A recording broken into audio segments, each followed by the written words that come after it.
Let's consider the different forms of energy in a little more detail. Many people, when they think about energy, think first about electricity. In modern life, our appliances, our homes, and many of our industries are powered by electric current. We know that cars and trucks have a lot of energy when they are moving very fast.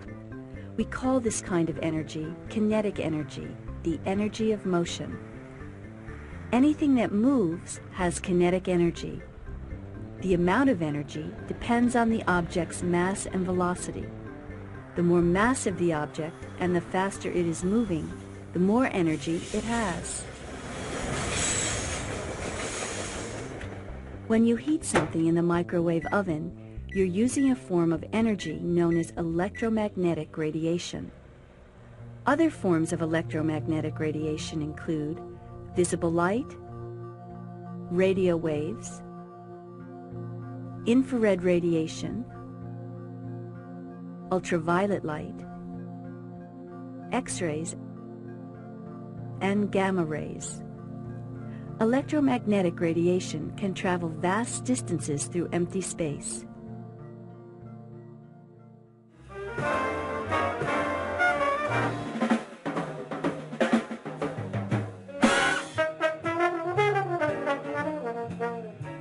Energy can also travel as sound. Sound is produced by vibrations, which create zones of high and low pressure that move in waves through a medium such as air. Sound can also pass through solid materials such as string or a piece of wood.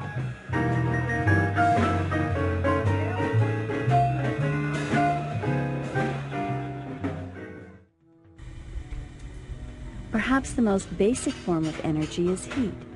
When you cook on a stovetop, the burner adds heat to your food.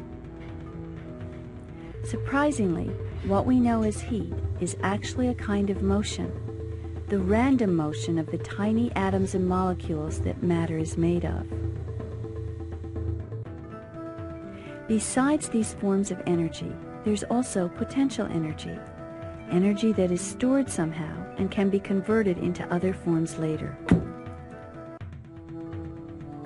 When we lift a weight, we increase its gravitational potential energy. Elastic potential energy can be stored in a spring and then released to make the puppet jump out. Less easy to see, but just as real, is chemical potential energy, such as the energy stored in food. Chemical potential energy is stored in chemical bonds that hold together the atoms and molecules of various substances, such as food, gasoline, and wood. What are some of the forms that energy can take? There are many different forms of energy, including kinetic energy, electromagnetic radiation, heat, electrical energy, sound, and different kinds of potential energy.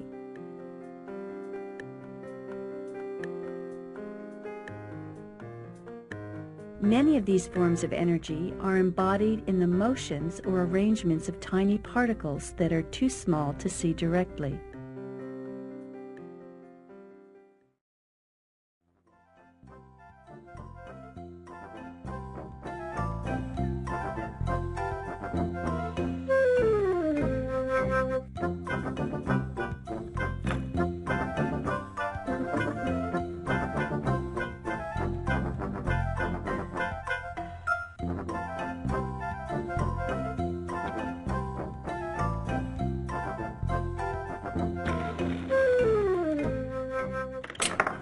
We've just seen that there are lots of different forms of energy.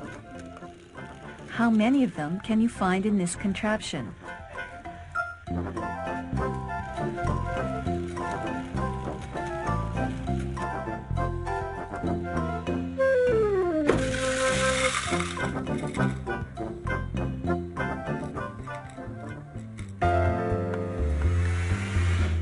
What happens when energy is converted from one form to another?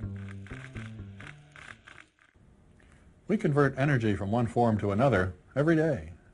Chemical energy in the food I eat is converted to kinetic energy when I use my muscles. Let's look at this radio. If I turn it on now, nothing happens. But if I turn this crank, I store potential energy inside a spring in the radio. When I stop winding and let go, the spring releases its potential energy. This drives a small generator which converts the mechanical energy to electrical energy, which is then converted to sound. Let's try it.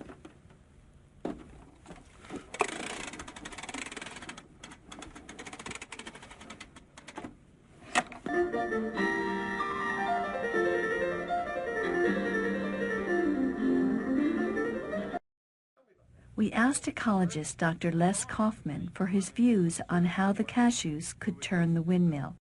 So what's happening here is sunlight was stored as potential energy in the cashew nuts, and then the cashew nuts were harvested and ultimately found their way here to this studio, and then we ignited the cashew nut to release that original energy, that potential energy, which was there as fats. We've released it now and turned it back into kinetic energy, which is moving our fan. And if we were really bright, we might hook up a little pulley to the fan and get some electricity and store it so we could use that later in another form. So we can turn kinetic energy into potential energy and back into kinetic energy, and then we could still put it back into potential energy if we want to, just changing it back and forth. We asked astrophysicist Dr. Sally Balunis to describe how lighting a flashlight converts one form of energy to another.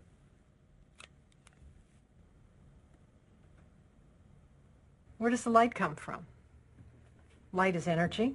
Where does it come from? Well, everybody who has a flashlight knows that when you need it is when you have to go change the batteries. So the batteries have in them, 2 batteries usually, in these.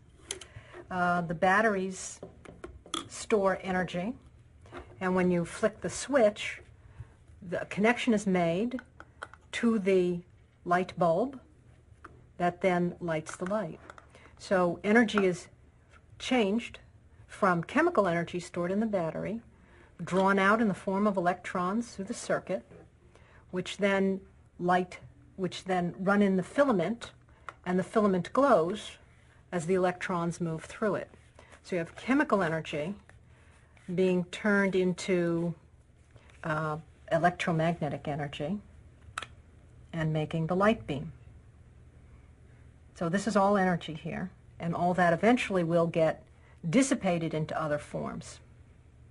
We've made the light, and we've heated the filament a little bit, so that's drawn out, and the heat of the filament has warmed the air molecules, and we've sort of dissolved, the energy has been changed into other aspects of the environment, to other forms of the environment where it's no longer used as a flashlight. But the energy is still all there around us.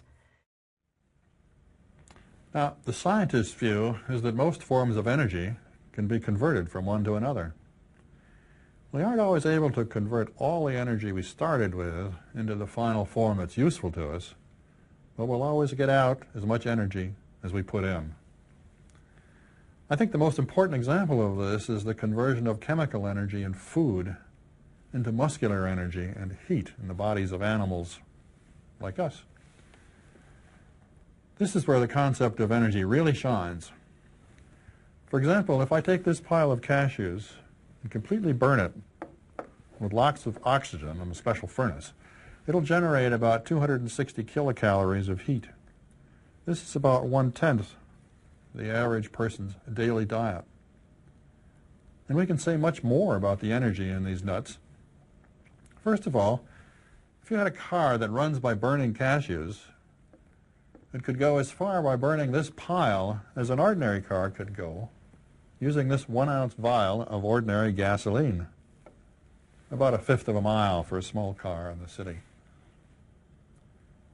What else could this energy do if somehow I could convert all the chemical energy that each of these substances contains into other forms?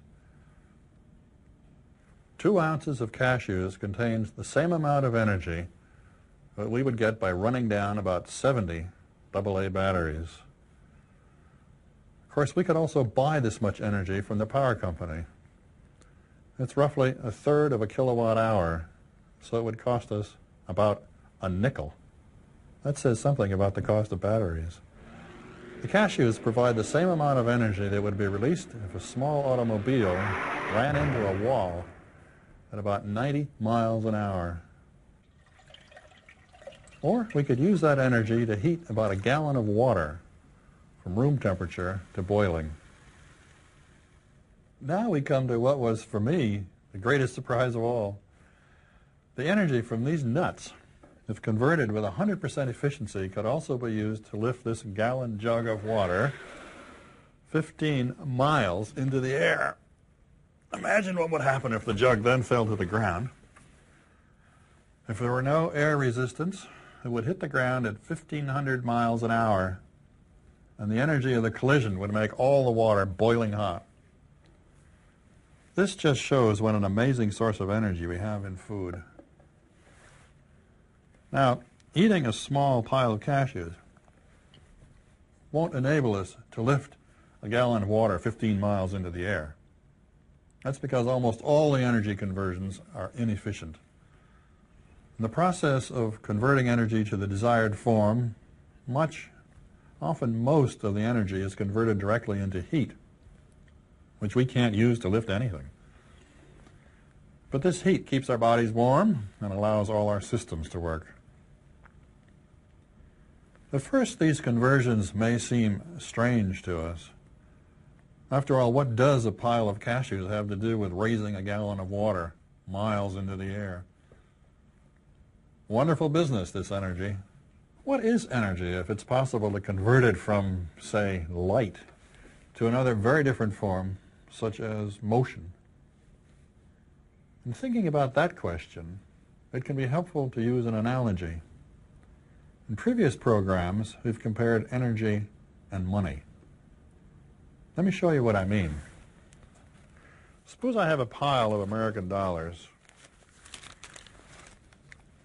I can use that money to buy something or to get someone to do something for me. On the other hand, I could convert the money to pounds. Then I could use those pounds in England to buy a product or a service, or I could convert them to euros. All these currencies have something in common, beside the fact that they're made out of paper. But it's not a substance, it's the possibility of acquiring something or getting something done. It's the ability to buy work. Energy is like buying power. It represents the ability to get some physical or chemical task done. So as money comes in different forms, it can be converted from one to the other. Different forms of energy can be converted as well, with a fixed exchange rate. As we saw in our first program, British scientist James Joule discovered how much heat could be produced by a given amount of mechanical energy. In other words, he determined the exchange rate between mechanical work and heat. Joule found that a little heat is equivalent to a lot of mechanical energy. For example, the energy required to heat 1 pound of water 1 degree Fahrenheit is the same amount of energy expended to raise the same pound of water more than 1,000 feet in the air, the height of a 100-story building. It seems surprising that a relatively small change of temperature is equivalent to such a large amount of mechanical energy. Or rather, what seems like a large amount of mechanical energy can be converted into what feels like a small change of temperature.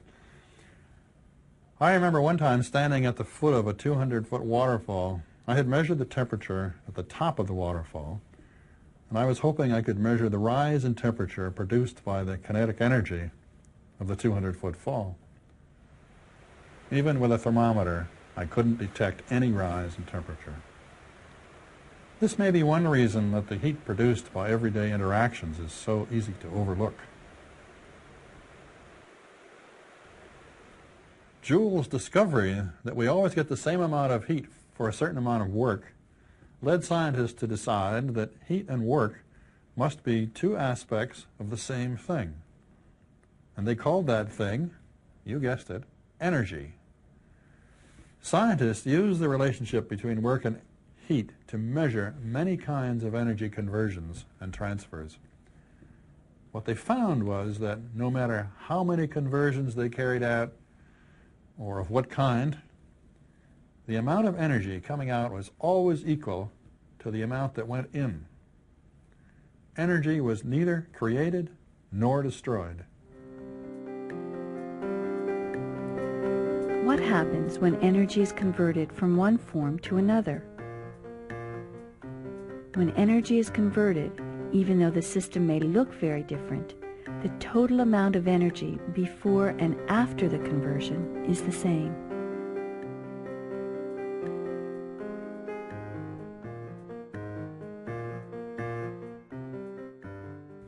Scientists in all fields, from astronomy to biology, chemistry, physics, and earth science, use this idea every day.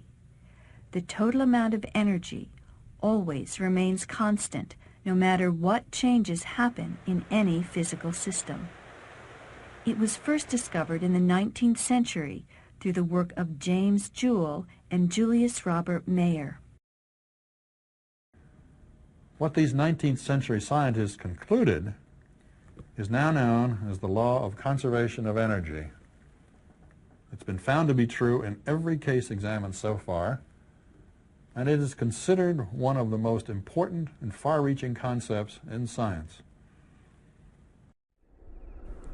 How can this principle help us to better understand the nature of energy itself? It's worth taking a few minutes to consider this question in more detail. One way to approach the answer is through a famous analogy devised by the Caltech physicist Richard P. Feynman, who lived from 1918 to 1988. Imagine a child who has 28 identical and indestructible blocks in his room. Every day, his mother counts the blocks and comes up with the same number, 28.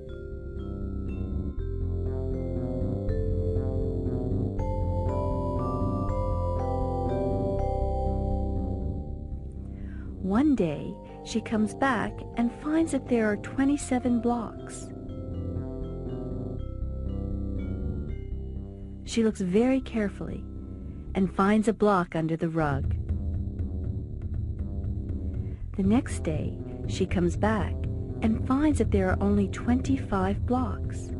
At first, she is worried, but then she picks up the child's toy chest and notices that it is 3 pounds heavier than it was before. The chest is locked, so she can't look inside, but she assumes her son has been putting the blocks in the chest. If each block weighs a pound, then the 3 missing blocks must be in the toy chest. One day, she comes back to find only 24 blocks, and the toy chest seems to be empty.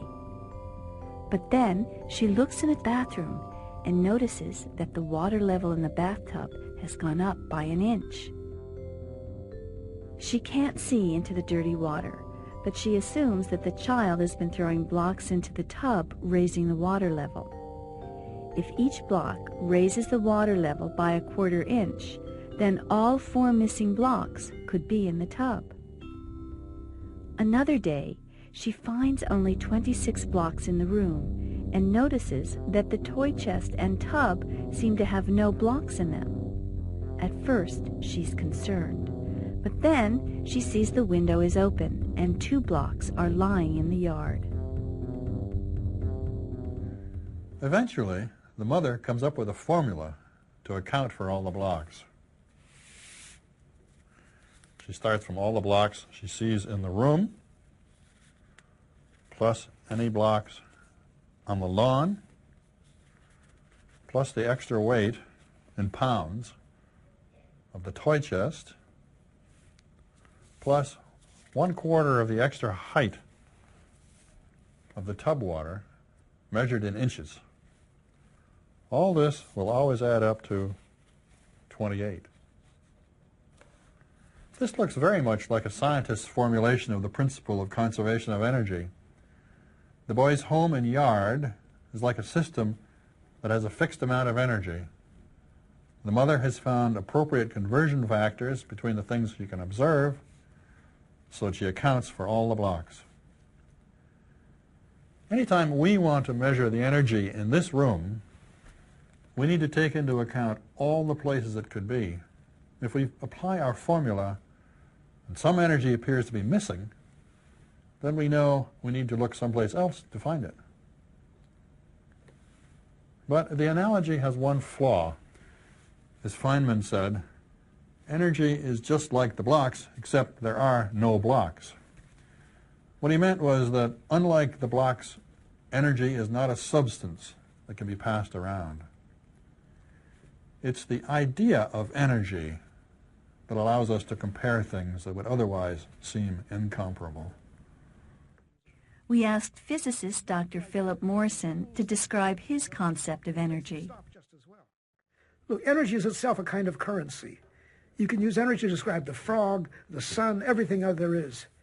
All the changes. It's a measure of change. And like all such measures, this really depends upon interconvertibility.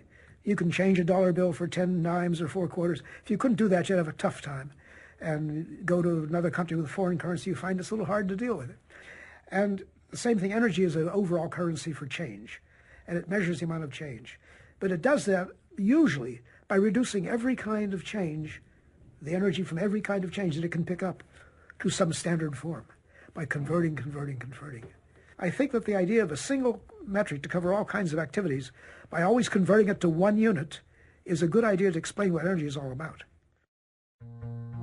One of the most common units for measuring energy is the joule, named after James Joule.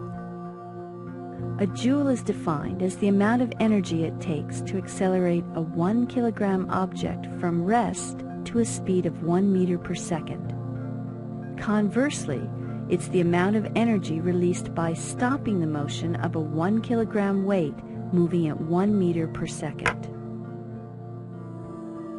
It's approximately the energy a human heart requires for each beat. In terms of electricity, it's 1 watt-second. This 60-watt bulb, for example, emits 60 joules per second as light and heat. Everyone knows that a typical light bulb is about 60 watts. If you burn it for an hour, you have 60 watt hours. That's easy. And for a day, you have almost 1,500. So, and it will cost you 8 to 12 cents, depending on where you buy it. And that's a very good number. Now, a kilowatt hour is much more than a human being could develop as work in a whole day. The heat that one produces when resting is about 90 to 100 watts for an average-sized person.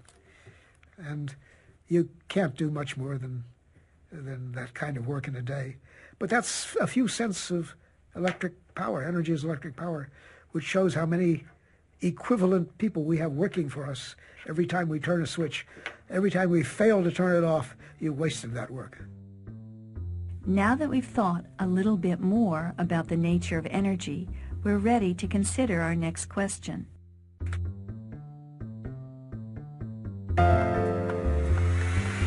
If energy can't be created or destroyed, how can an object or system gain or lose energy? We see things gaining or losing energy all the time, yet we know that the total amount of energy is conserved. This seems to be contradictory. What's going on?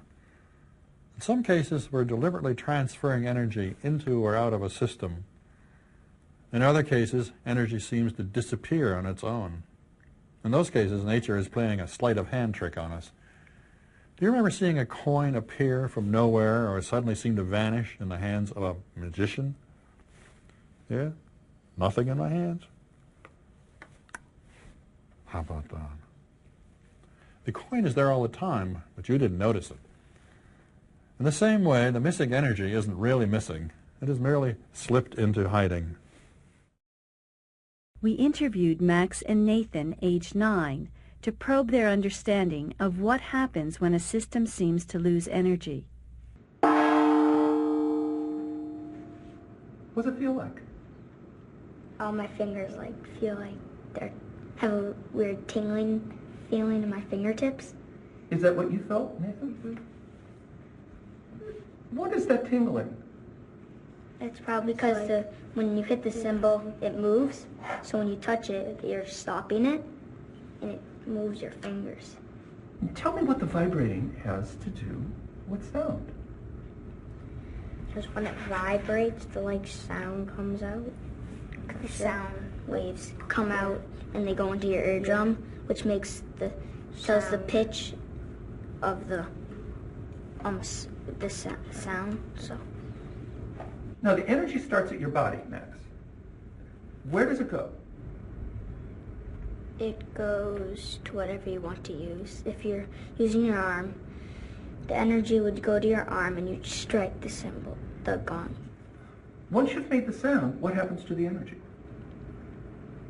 It just goes away because you don't need it anymore. You're not doing anything. Is there energy happening right now? The cymbal's moving, but you're not. Your energy isn't moving. Your energy isn't happening in your body. Once you've stopped using your body, is there any energy happening while we're still hearing the sound? Yeah, because energy is all over us. If something's moving, that's energy, because if something's moving, it has to have energy to make it move. Can things that are not alive have energy? Kind of.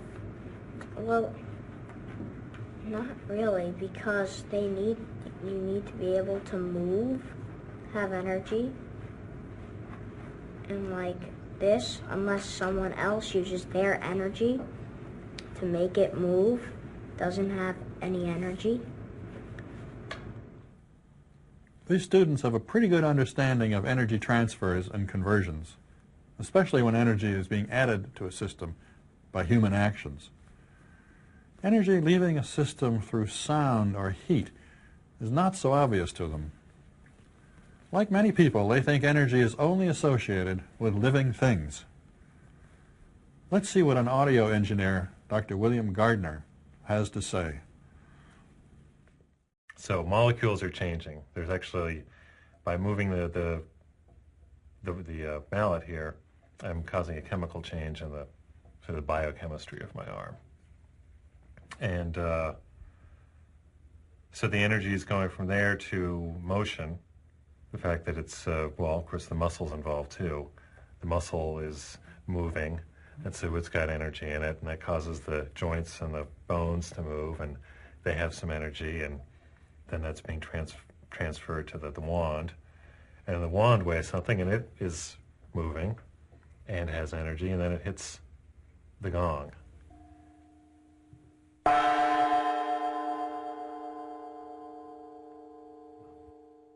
How is the energy going into the room? Well, it's making the air vibrate in the sense that this air here is really, there's stuff here. It actually weighs something, and you can compress it. And it's springy like the gong is, in a sense. So when the gong vibrates, it's pushing air, the air that's next to the gong, and it's compressing it. And that air is then pushing into other air next to it and causing it to move. And that causes a sound wave to propagate through the room. Objects can gain or lose energy through energy transfers from one object or system to another. When we hit a golf ball, we transfer energy from our bodies to the club and from the club to the ball. When we cook, we transfer energy from the flame to the pot. A baseball player transfers energy from his body to the bat and then to the ball. Some of that energy is transferred to the fielder when he catches the ball in his glove. The electric company transfers energy through power lines from the power plant to our homes. But in these examples and almost all other energy transfers, Some of the energy being transferred leaks out in the form of heat, so that not all the energy reaches the destination we intend. If energy can't be created or destroyed, how can an object or system gain or lose energy? The answer is, objects or systems gain or lose energy by transferring energy to or from other objects or systems.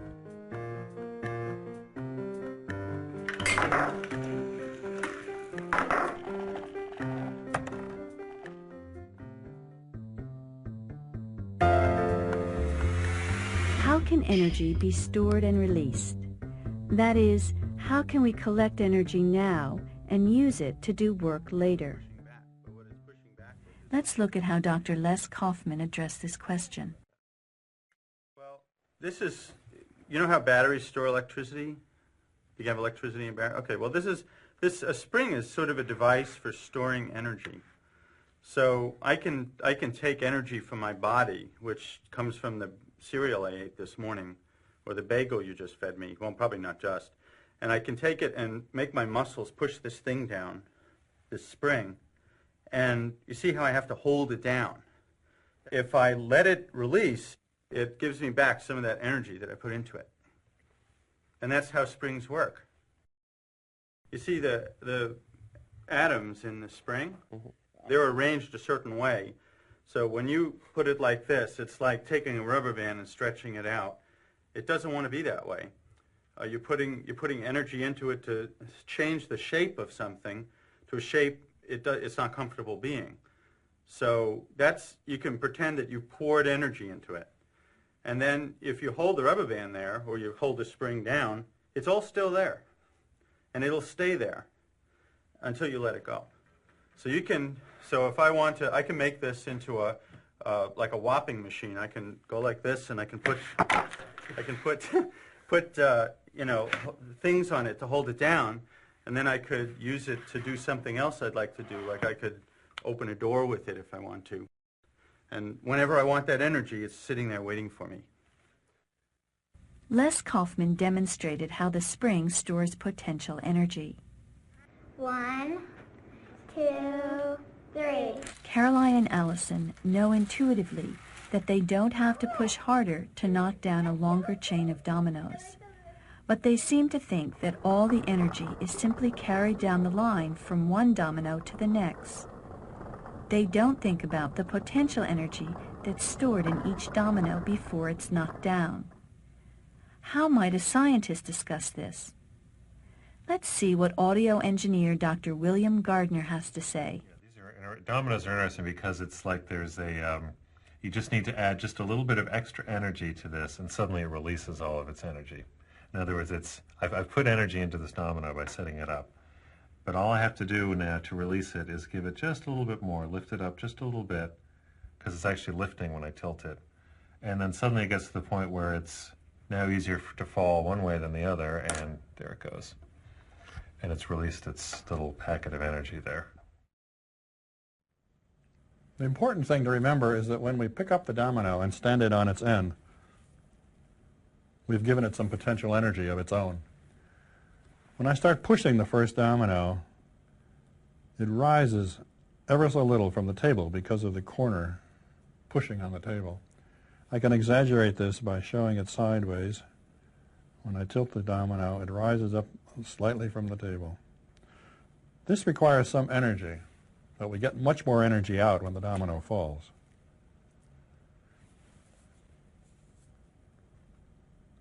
This is an example of how adding a small amount of energy to a system can trigger the release of a much greater amount of energy.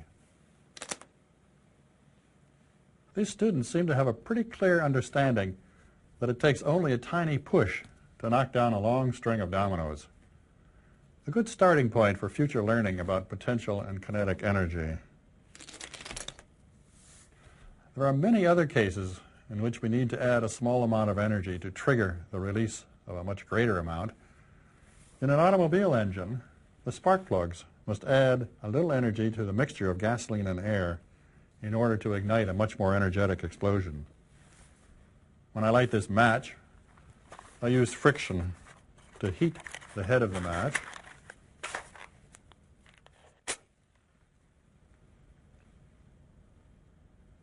This small amount of energy triggers the release of the chemical energy stored in the match. These are all examples of potential energy that is trapped in a system, and it can be released by a trigger when and where we need it. It's a little like putting a tiger into a cage. If you want it to stay there, you have to lock the door. Then, when you open the door, very carefully, the energy can come bounding out.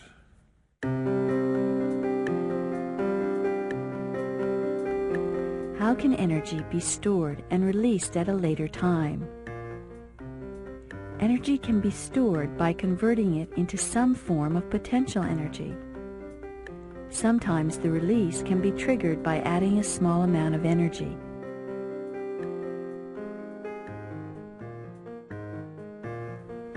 In this program, we've discussed several kinds of energy and showed how they can be converted into one another.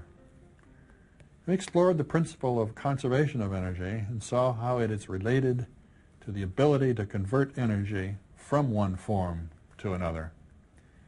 We saw how systems can lose their energy to their surroundings and how energy can be transferred from one system to another. Finally, we examined ways in which energy could be stored as potential energy and then released, often by a triggering event. Please join us next time as we learn about how the interplay between potential and kinetic energy drives systems that move in cycles such as guitar strings, playground swings, and pendulums. For more information, please check our website, www.learner.org/channel/workshops/energy.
Annenberg Media.